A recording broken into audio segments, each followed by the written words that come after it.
열왕기하 2장 말씀 또 오후 말씀으로 은혜를 나누겠습니다.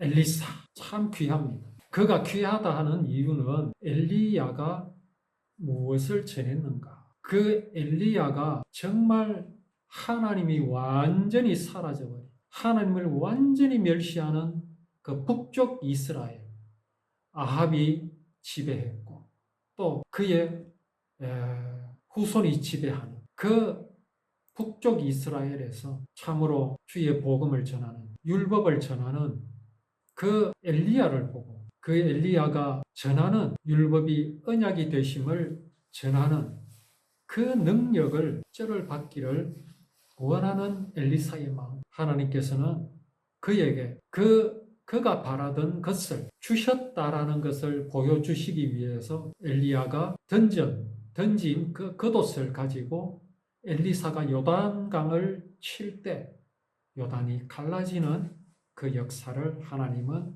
보여주셨습니다. 이것을 누가 봤느냐 하면은 여리고에 있는 그 예언자의 무리가 그걸 지켜봤습니다. 그들이 뭐라고 말하냐 하면은 엘리야의 영이 엘리사 위에 있다. 그렇게 이제 그들이 말을 했습니다. 그들이 엘리사를 맞으려고 나와서 엘리사에게 절을 합니다. 자, 그들이 뭐라고 말하느냐 하면은 우리에게 힘센 사람 50명이 있는데 그들을 보내서 당신의 선생님을 찾게 하십시오. 혹시 여호와의 영이 엘리야를 데리고 가시다가 산이나 골짜기에 떨어뜨리셨는지 모르지 않고 되는 소리죠. 엘리사가 뭐라고 말합니까? 아니다, 보내지 말라. 근데 이 예언자 무리가 물러나지 않습니다. 계속 졸라댑니다.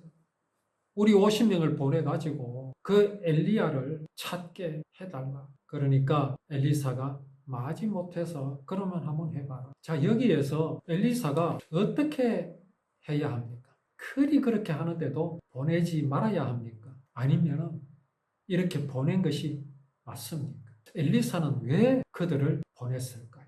믿음이 없었겠습니까? 그렇다고 하기에는 좀 문제가 있죠. 왜 그러냐 하면 엘리사는 지금 충만한 상태입니다. 마음으로 믿었을 뿐만 아니라 입으로 시인하는 그런 믿음이 지금 엘리사에게 있습니다. 왜요? 그에 있어서 엘리야가 행하였던 이적을 하나님께서는 엘리사에게 보여주신 지 얼마 되지 않았습니다. 그런 그가 이 예언자들의 말대로 혹시 하나님께서 엘리야를 데려가시다가 저 산의 어느 골짜기에 떨어뜨리신 것이 아닌가라는 그런 의심이 엘리사에게 있겠습니까? 없습니다. 그렇다면 엘리사가 그들의 그 요청을 들어준 이유가 뭐겠습니까? 아닌 것을 보여주기 위해서. 한번 해봐라. 아이가요, 꼬물꼬물 기는 아이가 이렇게 식탁에 밥을 차려놨는데 자꾸 그 밥그릇에 손을 대려고 합니다. 뜨거운 밥그릇인데 자꾸 말리면 자꾸 더 합니다. 왜? 만지면 안 된다는 것을 모르기 때문에. 그래서 어떻게 합니까? 손을 끌어다가 한번 갖다 대버립니다. 그러면 다시는 만지려고 하지 않습니다. 왜? 뜨거운 걸 알았기 때문에. 지금 엘리사는 그 마음입니다. 하나님께서 너희들 생각대로 그렇게 데려가시다가 덜렁 떨어뜨리고 그런 하나님이 아니다. 과연 그들이 찾아다녔으나 찾지 못했지요. 당연하지 않습니까? 그들은 뭘 알았습니까? 과연 하나님께서 엘리야를 데리고 가셨다라는 것을 그들은 알게 되었습니다. 그것뿐이요. 내가 뭐라고 말했느냐? 가지 말라고 하지 않았느냐? 자, 이제 이 사람들이 여리고에 사는 이 예언자들이 말합니다. 보십시오. 당신이 보기에도 보시듯이 이 성은 살기가 좋습니다. 그런데 문제가 있습니다. 여기 물이 지금 형편이 없습니다. 물이 좋지 않아서 이 땅에서는 열매가 제대로 익지도 못하고 그냥 떨어져 버립니다. 이거 심각한 문제지요. 엘리사에게 엘리야를 찾으러 갑시다. 이거 지금 문제가 아닙니다. 그게. 이 사람들은요, 엘리야를 떠나보내고 요단강을 쳐서 갈라가지고 마치 마른 땅을 건너듯이 건너온 이 엘리사를 만나기 전부터 그들에게는 문제가 있었어요. 무슨 문제입니까? 이 성에서 지금 살 수가 없는 겁니다. 가장 큰 문제잖아요, 이게. 그들이 뭐 엘리야가 어디 있는지, 과연 하나님께서 데려가신 건 맞는지, 그게 문제가 아닙니다. 엘리야가 그랬던 것처럼 요단강을 갈라가지고 막 오더라. 그것도 문제가 아닙니다. 그들에게 진실로 문제는 뭡니까? 지금 이대로 있다가 이 성은 굶어 죽고 만다는 거죠. 목숨을 부지하는데 가장 중요한 게 뭡니까? 공기. 중요하지요. 햇빛도 중요합니다. 또 중요한 게 뭡니까? 물입니다. 아이고 뭐 쌀이 있으면 되지 않습니까? 밀가루가 있으면 되지 않습니까?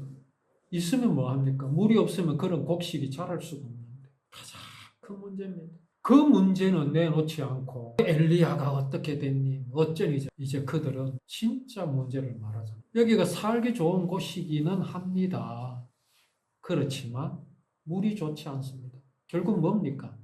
여기는 살기가 좋지 않다는 얘기입니다. 맞잖아요. 아무리 꾸며서 이야기하면 뭐합니까? 이 성은요 살기가 좋고 이 성은 어떻고 저떻고 암만 말하면 뭐합니까? 물이 안 좋아서 곡식이 안 되고 열매가 안 되는데 고로 이 성은 살 수 없습니다. 그 말이에요. 인생이 그렇잖아요. 아무리 명예가 있고 아무리 돈이 있고 아무리 건강하고 오만 거 때만 거 다 그래 내가 진단 결과가 다행스럽게 좋게 나와서 아무 문제가 없다. 건강하다. 아이고 앞으로 뭐 100년밖에 못 살겠네요. 그러면 160살이 됩니다. 그러면 뭐 합니까? 결국은 생명이 없어서 결국은 종말을 맞게 됩니다. 그게 인생 아닙니까? 육체가 흙으로 돌아가는 건 아무것도 아니지요. 생명이신 하나님을 영원히 만날 수 없습니다. 천국을 갈 수 없어요. 구원이 없습니다. 그러면 뭡니까? 그러면 나는 아무것도 없는 겁니다. 영을 수백 개, 수천 개 모아놓으면 뭐합니까? 영은 영입니다. 빵은 빵입니다.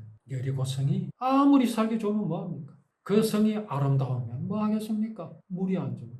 그러니 그들이 그 사실을 엘리사에게 말합니다. 그들은 많은 노력을 했지 않겠습니까? 이 물이 안 좋은 걸 어떻게 하겠는가? 많은 노력을 했을 겁니다. 해결되지 않았습니다. 이 문제를 엘리사에게 말한들 엘리사가 무슨 수로 해결해 줄 수 있겠습니까?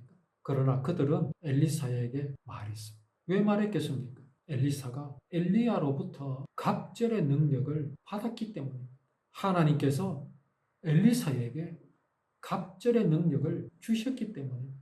엘리야는 과연 하나님께서 데려가심으로 이 땅에 있지 않다는 것을 그들은 보았기 때문입니다. 그들의 마음이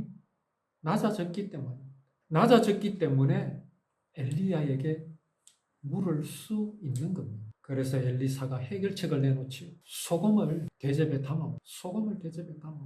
참 뚱땅지기 같은 주문이죠. 물에 지금 소금기가 있을 수도 있거든요. 물에 소금기가 있으면요 농사 안 됩니다. 그들이 어떤 생각을 하겠습니까?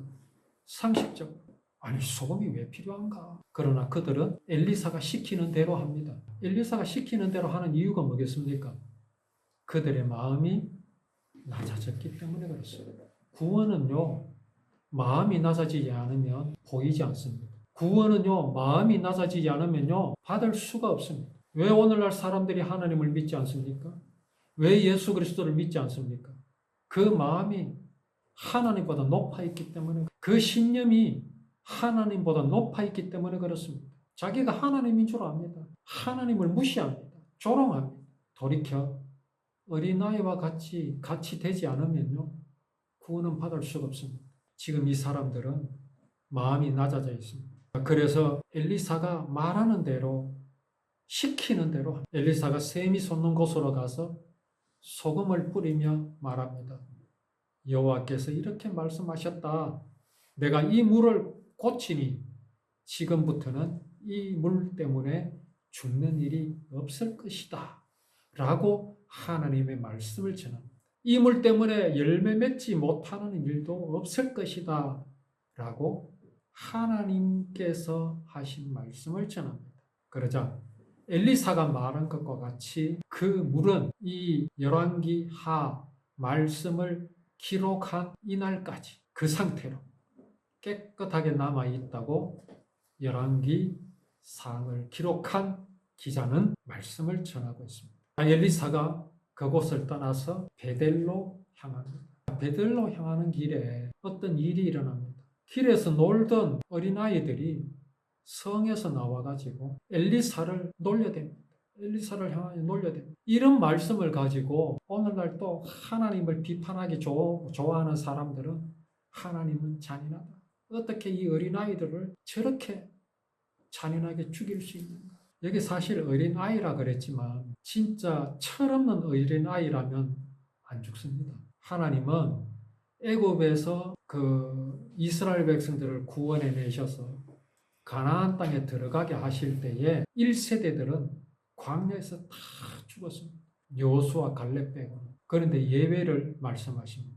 그때 당시에 철이 없던 어린 아이들은 가나안 땅에 들어가게 하셨습니다. 근데 사실은요, 여호수아와 갈렙이 그 나이였습니다. 1세대들은 다 죽. 여기 어린 아이들은 어리다고 했던 것은 청년을 말합니다. 알 만큼 아는 애들입니다. 그런데 그들이 하나님의 선지자를 향하여 존경하는 마음이 없습니다.